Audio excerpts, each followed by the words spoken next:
ಜಾತ್ರೆಯಲ್ಲಿ ವ್ಯಾಪಾರಸ್ಥನ ಮೇಲೆ ದೌರ್ಜನ್ಯ.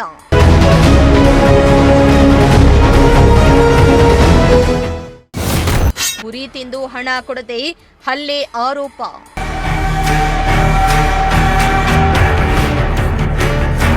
ಜಾತ್ರೆಯಲ್ಲಿ ಅಂಗಡಿ ಹಾಕಿದ್ದ ವ್ಯಾಪಾರಸ್ಥನ ಮೇಲೆ ಕೆಲ ಯುವಕರು ದೌರ್ಜನ್ಯ ಎಸಗಿ ಹಲ್ಲೆ ನಡೆಸಿರುವ ಘಟನೆ ಬೆಳಕಿಗೆ ಬಂದಿದೆ. ಹಾಸನ ಜಿಲ್ಲೆಯ ಯಾರೇಹಳ್ಳಿ ಗ್ರಾಮದಲ್ಲಿ ನಡೀತಾ ಇದ್ದ ಜಾತ್ರೆಯಲ್ಲಿ ಕೆಲ ಯುವಕರು ಕುರಿ ತಿಂದು ಹಣ ನೀಡದೆ ವ್ಯಾಪಾರಿಯ ಮೇಲೆ ಹಲ್ಲೆ ನಡೆಸಿದ್ದಾರೆ ಎಂಬ ಆರೋಪ ಕೇಳಿಬಂದಿದೆ.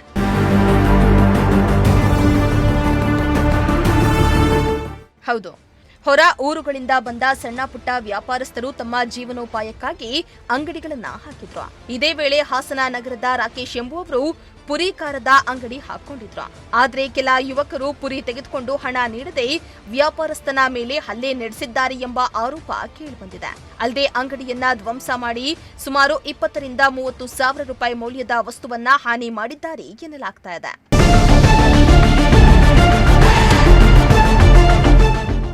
ಇನ್ನು ನಮ್ಮಿಂದ ಯಾವುದೇ ತಪ್ಪಿಲ್ಲ, ಹಣ ಕೇಳಿದ್ದಕ್ಕೆ ಹಲ್ಲೆ ಮಾಡಿದ್ದಾರೆ. ಅಲ್ಲದೆ ಯಾರು ಕೂಡ ಹಲ್ಲೆ ಮಾಡುವ ವೇಳೆ ನಮಗೆ ಸಹಾಯ ಮಾಡಿಲ್ಲ.